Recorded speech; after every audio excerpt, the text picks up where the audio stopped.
ابن جوزی نے لکھا ہے سینکڑوں سال پہلے، آج کے کسی عالم کی بات بتاتا تو لوگ انکار کر، سینکڑوں سال کہتے بلخ میں قحط پڑ گیا، لوگ ہجرت کر کے سمرقند آ گئے، ایک سیدوں کا خاندان بھی آیا، ایک ایسی خاتون بھی آئی جس کے ساتھ 3 بیٹیاں تھی، بیٹا بھی کوئی نہیں، خاوند فوت ہو گیا، مسجد کے ساتھ مہمان خانے بنے ہوتے تھے، وہاں اس نے بچوں کو ٹھہرایا اور نکلی سمرقند میں کہ کوئی آدمی مل جائے، تو وہ سیٹھ صاحب چودھری صاحب کہنے لگے مجھے کیسے پتا چلے گا تو سید ہے، مجھے بتاؤ، کسی کو چوک میں کھڑا کر کے کہا جائے بتاؤ تو کون ہوتا ہے، اس شخص کا کیا اشر ہوتا ہے، کیا حال ہوتا ہے، کہا کیسے پتا چلے گا؟ تو سید زادی نے اپنا پلو کھولا اور اپنے آنسو دونوں آنکھوں سے صاف کیے تو کہنے لگی اللہ تیرا بھلا کرے، میں ثابت نہیں کر سکتی کہ میں حضور کا خاندان، میرے پاس کوئی دلیل نہیں، میں نہیں بتا سکتی، چل ٹھیک ہے، چلی گئی۔ کسی نے بتایا کہ یہاں ایک یہودی بھی رہتا ہے، وہ بڑا سخی ہے، یا آتش پرست ہے یا پارسی ہے کافر غیر، سخی بڑا ہے، اس کے پاس گئی، بیٹھی رہی، لوگ بیٹھے تھے، جب چلے گئے تو قریب گئی، کہنے لگی مجبور ہوں، پریشان ہوں، غریب نہیں ہوں، کہنے لگا بی بی تجھے کبھی دیکھا نہیں، سمرقند کی اتنی آبادی نہیں، میں سارے شہر، تو کون ہے؟ تو کہنے لگی تعارف نہ ہی پوچھے تو اچھا ہے، اس نے کہا چلو اگر پتہ چل جائے تو، کہنے لگی میں مسلمانوں کے نبی کی اولاد ہوں، مسلمانوں، اس نے کہا پیغمبر خدا کی اولاد، اٹھ کے کھڑا ہو گیا، بی بی کو ساتھ لیا، گھر گیا، کہنے لگا جو صاف ستھرا کمرہ ہے نا اسے پھر دھو ڈالو، ایک دفعہ پھر دھو ڈالو، کمرہ دھلایا، صاف کرایا، پھر کہنے لگا بی بی میرے برتن زیادہ صاف ستھرے نہیں، میں نئے نہ خرید کے لا دوں، پھر نئے برتن لایا، پھر اپنے بچوں سے کہنے لگا اونچا نہ پھولنا کہ سیدہ فاطمہ کی شہزادیاں آئی، یہاں کوئی شخص اونچی بات نہ کرے، پھر کہنے لگا بی بی جو میرا بالکل طیب اور حلال رزق ہے نا یہ اس میں سے لنگر ہے، لیکن چونکہ میں غیب مسلم ہوں مجھے سلیقے نہیں آتے، جیسا تیسا بھی ہو نا اسے قبول کر لینا۔ خاتون کو کہنے لگا یہ گھر ہے، جب تک جی چاہے یہاں رہنا، اور دیکھنا ہو سکے تو رات اپنے نبی سے سفارش کرنا، میرا بھی کوئی مسئلہ، میری بھی کوئی قبولیت کہیں ہو جائے، وہ مسلمان کہلانے والا۔ رات کو سویا، کہتے جنت سجی ہوئی ہے، لوگ جنت میں جا رہے ہیں، لائنیں لگی ہوئی ہیں، نبی پاک لوگوں کو جنت میں بھیج رہے ہیں، میں بھی دوڑ کے لائن میں لگ گیا، فرشتے نے میرا بازو پکڑا، کا پیچھے ہٹ، تو میں دوڑ کے حضور کی بارگاہ میں گیا، میں حضور سارے جنت میں جا رہے ہیں، یہ مجھے نہیں جانے دیتا۔ نبی پاک نے فرمایا تو کون ہے؟ کہ یا رسول اللہ میں مسلمان ہوں۔ کہتے حضور مجھ سے فرمانے لگے کوئی دلیل ہے تیرے پاس؟ دلیل ہے کوئی تیرے پاس؟ جب میں چپ کر گیا فرمایا میری بیٹی تیرے دروازے پر آ ہی گئی تھی تو دلیلیں پوچھنے لگ گیا تھا، میں جا دوڑ جا، سویرے آنکھ کھلی تو گلیوں میں ڈھونڈتا پھرتا ہے، تلاش کرتا پھرتا ہے، کونے کونے میں جاتا ہے، وہ سادات کا گھرانہ کہاں گیا، ڈھونڈتے ڈھونڈتے اس غیر مسلم کے دروازے پہ جا کے پہچان لیا، تو کہنے لگا خدا کا واسطہ جو تو نے نوکری کی ہے نا ان کی مجھ سے 11 گنا لے لے، یہ سادات کا گھر مجھے دے دے۔ تو کہنے لگا کل تو آتا تو شاید بات اور ہوتی، آج بات اور ہے۔ اس نے کہا مہربانی کر، کل نہیں کل تو آتا تو معاملہ اور تھا، آج معاملہ آج اور ہے، رنگ بدل گیا ہے، حالات تبدیل ہو گئے ہیں، اب تو درخت تاک کے آیا، جا دوڑ جا۔ کہنے لگا نہیں مہربانی کر دے دے، تو غیر مسلم میں تیرا کیا تعلق؟ کہنے لگا چپ کر، غیر مسلم میں کل تک تھا، کل سے سجدوں سے پیار کیا ہے تو میرے حالات سنور گئے ہیں، وہ جو نظارے تو نے رات خواب میں دیکھے ہیں میں نے جاگتی آنکھوں سے دیکھے ہیں، میں نے جاگتی آنکھوں سے، اور تو نے کسی مفتی پیر عالم کے ہاتھ پہ کلمہ پڑھا ہے، میں نے رات محمد عربی کے ہاتھ پہ کلمہ پڑھا۔ حضرت عمر جب نعرہ لگاتے نا تو کیسے کس طرح کانپتے، سفیر آتے روم کے ملنے کے لیے تو کہتے جاؤ عمر نفل پڑھ رہے ہیں، ٹائم کوئی نہیں۔ ایک دن اندر میٹنگ ہو رہی تھی، حضرت عمر میٹنگ میں بیٹھے تھے، آپ کے بیٹے ملنے آئے عبداللہ ابن عمر. ابا جی اندر آ جائیں. فرمایا دروازے پہ کھڑا ہو, میں ضروری بات کر رہا ہوں, اندر نہ آنا. جناب عبداللہ ابن عمر کہتے ہیں میں دروازے پہ کھڑا ہو گیا. تھوڑی دیر گزری تو امام حسین بھی آ گئے. ایک حدیث میں ایک روایت میں امام حسن کا لفظ بھی ہے. امام حسین آئے, آ کے عبداللہ ابن عمر سے کہنے لگے عمر فاروق اندر ہے؟ تو کہا وہ اندر تو ہے. تو کہا آپ کیوں دروازے پہ کھڑے ہیں؟ کہنے لگے ابا جی نے کہا ہے یہاں انتظار کرو, میں کوئی ضروری بات کر رہا ہوں. لیکن شہزادے میرے لیے کہا ہے, میرے لیے, آپ جانا چاہیں تو چلے جائیں. امام حسین کہنے لگے امیر المومنین کوئی بات کر رہے ہوں گے, میں ظہر کے وقت مسجد میں مل لوں گا, ظہر کا ٹائم آئے گا نا تو میں مسجد میں مل لوں گا. یہ کہہ کے چلے گئے. حضرت عمر باہر آئے تو حضرت عبداللہ ابن عمر سے کہا کہ کوئی آیا تو نہیں؟ عرض کی حضور حسین ابن علی آئے. حسین ابن علی. تو کہا اندر کیوں نہیں بھیجا؟ کہا میں نے کہا تھا بے شک چلے جائیں, لیکن وہ کہہ رہے تھے کہ میں ظہر کے وقت مسجد میں مل لوں گا. تو سیدنا عمر فاروق فرمانے لگے عبداللہ تجھے تیری ماں روئے, حسین کو کیوں واپس بھیجا؟ پھر عمر دنیا داروں کے سامنے ڈٹنا, کھڑا ہونا عمر پہ ختم ہے, لیکن جو اندر کی بات ہے نا, روح کی, جو عقیدت کی بات ہے, جو وفا کا رشتہ ہے, اس کو کون سمجھے؟ یہ جو روح کی مجبوریاں ہیں, یہ جو وفا کی مجبوریاں ہیں, اسے لوگ کیا سمجھے؟ انہیں کیا پتا کہ مرشد کے بیٹے کے پیر چومنے میں حسن کیا ہوتا ہے. انہیں کیا پتا کہ جب استاد کا بیٹا گھر میں آتا ہے تو دل کرتا ہے مکان بیچ کے اسے دے دیں, اس کے بعد کی نیکیاں بڑی ہیں. جناب عمر فاروق دوڑے گئے, امام حسین کے دروازے پہ دستک دی. امام حسین باہر رکھا, شہزادے یار ملنے آئے تھے, بغیر ملے کیوں آ گئے؟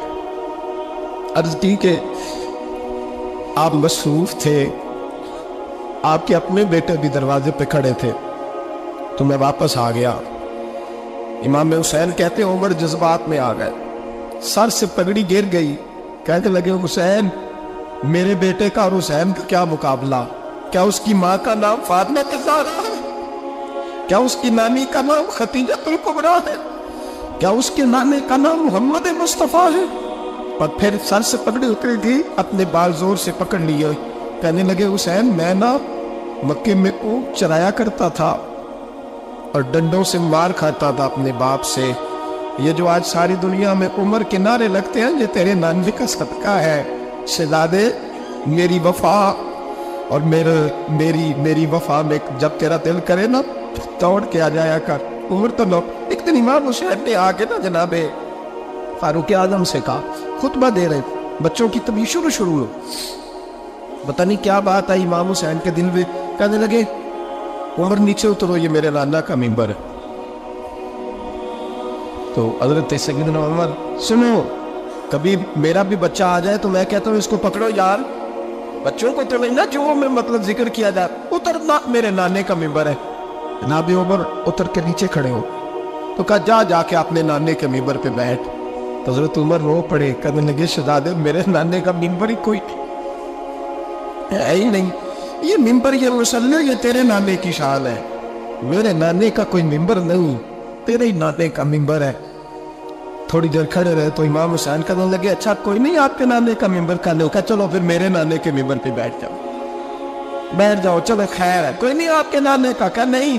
تو کہا کوئی نہیں پھر میرے نانے کے. جب حضرت عمر بیٹھے تو بڑا شاندار جملہ کہا, فرمانے لگے میں ممبر پر مرضی سے نہیں بیٹھا تھا, مجھے ابو بکر نے بٹھایا تھا, اور پھر حسین کے کہنے پہ میں اترا ہوں, اب مجھے حسین نے بٹھایا ہے. اب کسی کی جرأت ہے تو عمر کو اتار کے دکھائے, اب میں حسین کا تیری نسل پاک میں. یار کتنی بے شرمی کی بات ہے, لوگ امام حسین کو باغی کہے. وہ حضرت امام اعظم ایک باغ میں بیٹھے تھے, شاگرد ساتھ تھے, تو کتابیں بکھری ہوئی تھی, کچھ لکھا جا رہا تھا, بکھری ہوئی تھی کتابیں. امام محمد بھی بیٹھے تھے, امام ابو یوسف, کئی اور شاگرد بیٹھے تھے. تو جب لکھتے ہیں نا یہ لوگ تو حوالوں کی تلاش ہوتی ہے, کتابیں بکھری ہیں, صفحے بکھرے.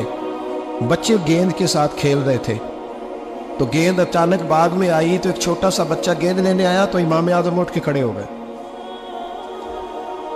وہ بچہ گیند لے کے چلا گیا, کتابیں ساری پھر بکھر گئیں, جو گود میں رکھی ہوئی تھی وہ بھی نیچے گر گئی, کچھ صفحے بھی گر گئے. تھوڑی دیر کے بعد وہ بچہ چلا گیا، امام صاحب بیٹھ گئے، پھر آیا گیند گری آ کے باغ میں، پھر بچہ لینے آیا، وہی بچہ، امام صاحب پھر کھڑے ہو، وہ کئی بار آیا، جتنی بار آیا کھڑے ہو گئے۔ کئی لوگ صبر نہیں کر پاتے، جلد باز ہوتے ہیں آج کل کے شاگردوں کی طرح، تو ایک شاگرد بول پڑے، کہنے لگے حضور وہ تو بچہ ہے 100 دفعہ آئے گا، اب 100 دفعہ کھڑے ہوں گے۔ فرمایا تو 100 کی بات کرتا ہے، یہ 1000 دفعہ بھی آیا تو میں کھڑا ہوں۔ کہا حضور بچہ ہے آپ کیوں کھڑے ہو گئے؟ فرمانے لگے معمولی بچہ نہیں، میرے استاد کا پوتا ہے، تو جس نے مجھے اللہ رسول کا نام بتایا اس کا پوتا ہے تو میں کھڑا نہ ہوں۔ اگر استاد کے پوتے کا یہ ادب ہے تو بتاؤ محمد عربی کے نواسے کا کیا ادب ہے؟ رسول اللہ صلی اللہ علیہ وسلم، لوگ سمجھتے ہیں ہم قائل نہیں ہیں وہ والی شہادت بیان کرنے کے جس میں کہتے ہیں ہائے حسین تو سکینہ تو زینب۔ ہمارے بزرگوں نے ہمیں یہ سبق، ہمارے بزرگوں نے ہمیں بتایا کہ امام حسین کی شہادت اس طرح بیان کرو کہ نوجوانوں میں جذبہ جہاد پیدا ہو، عورتیں صبر کا پہاڑ بن جائے، اس طرح شہادت ہمیں والی۔ لیکن ایک بات ضرور ذہن میں رکھیں، یہ جو لوگ کہتے ہیں نہیں بڑے مظلوم تھے پانی نہیں آ سکا، میرے سے حوالہ دیکھے جس نے دیکھنا ہے، میرے سے حوالہ دیکھے، میرے سے۔ حضرت امام حسین میدان کربلا میں تھے تو تھوڑی سی جگہ کھود کے نا امام حسین نے تو خندق کھودی۔ خندق کھودنا عرب کا رواج تھا، مدینہ میں بھی خندق کھودی گئی، اس کا نام ہی جگہ خندق۔ تو خندق کھود کے نا آگ جلائی جاتی تھی، یہ حفاظت کا ایک ذریعہ تھا تاکہ دشمن نہ آئے۔ تو امام حسین نے اپنے خیمے کے سامنے خندق کھود کے اس میں آگ جلائی تاکہ پردہ رہے، عورتوں کے پاس کو دشمن نہ آئے۔ تو ایک شخص سامنے کھڑا ہو کے کہنے لگا حسین تو نے دنیا میں ہی آگ جلا لی ہے، معاذ اللہ ثم معاذ اللہ۔ کہنے لگا آگے تو آگ ملے گی، یہاں جلا لی ہے؟ تو امام حسین کہنے لگے میں حکم دیتا ہوں آپ کو کہ تجھے ابھی پکڑ لیں۔ لوگ کہتے ہیں مظلوم تھے، میں حکم دیتا ہوں آپ کو تجھے ابھی پکڑ لے۔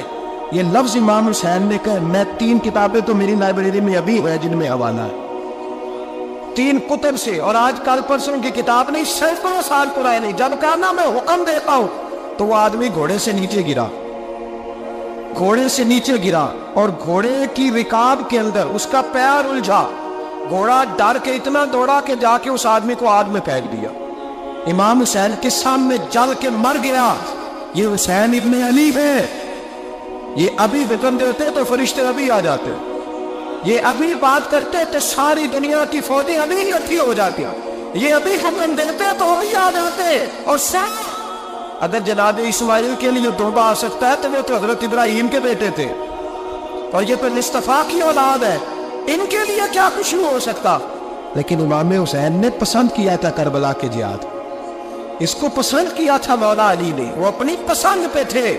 کوئی آدمی اس طرح نہ بیان کرے کہ بڑے مظلوم تھے تو بڑی مشکل میں تھے تو بڑا روتے تھے بڑے، اور کوئی شخص ایسی بات، یہاں تو تماشا لگ گیا ہے، تماشا لگ گیا ہے۔ ایک وہ ہے جو آج کا کہہ رہے بس جی وہ تو دو شہادت کی جنگ تھی، انہیں بھی شرم نہیں آتی، اور ایک ممبروں پہ چڑھے ہوئے ہیں، چہرے پہ داڑھی کوئی نہیں، سر پہ ٹوپی کوئی نہیں، بازاری سا انداز ہے، کبھی دوڑ کے ادھر جاتے ہیں، کبھی بھاگتے ہیں، کبھی کہتے ہیں اونچا بولنا، پیروں پہ کھڑا ہونا، یہ لوگ بیان کریں گے امام حسین کی بات، یہ لوگ بیان کریں۔